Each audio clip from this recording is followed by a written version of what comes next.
Hello there and welcome to a brand new video. Today we are back on our Pinterest grind and we'll be finding random stuff on Pinterest like always. So without further ado, let's get into it. For this video I really wanted to challenge myself, so I found something way above my skill level. Firstly I kind of searched around, but then later I found this image that I quickly put into Blender and got started on work, I guess. Originally, I really didn't know how I was gonna start this, so I kind of added landscapes, but that wasn't working, so I decided against it. Eventually, I just decided to start. I really didn't know how to start, like, at all. I tried to make a column, did not work out. I eventually went onto YouTube and learned how to make a column, thanks to this guy. Like, let me show you how bad my column was, bro.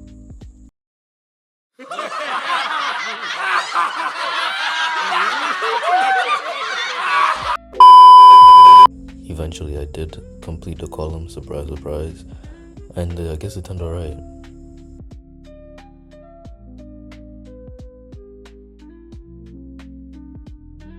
Eventually I did set up some stuff for the scene like the sun, and for these two stairs I got this model that I'll be using for the whole project. I was kinda lazy, so by the end of the day this is what it looked like.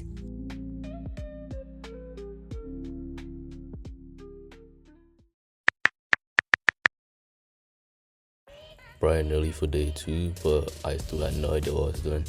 Where the foliage meets the stairs, I had no idea what to do, but then I remembered, wait, Blender has a rock generator, so I just got that, edited it, and made that where the foliage meets the stairs. I did it for the sides, I did it for some details. Eventually I'll cover it up with some foliage, so it will look exactly like the picture.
When I got to this part, I really didn't know what I was gonna do, because making an arc is way harder than you think. So I once again went onto YouTube, learned about a new tool, not really new but new to me, where you can basically create arches with just a circle. It's called the circle tool, I think. No, it's called a spin tool. Now this took a really long time and it ended up coming out exactly how I envisioned it. Just arranging it didn't look alright, but it's the best I could do, honestly.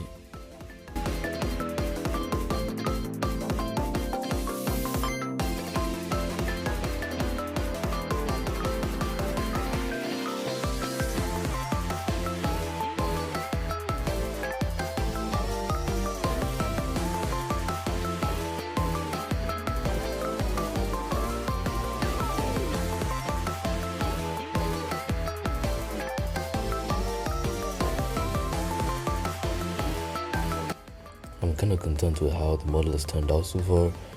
Now all that's left is texturing. And for the texturing, I have an add-on which I'll be using. It's called Blenderkit. If you want to check it out, I'll leave it in the description.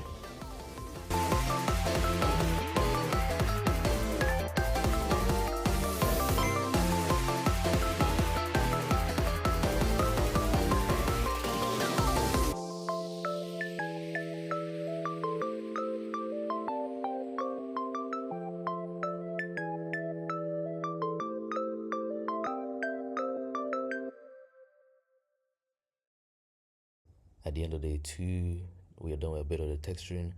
The foliage will be added later in the video, but for now I think this is where I should leave it at.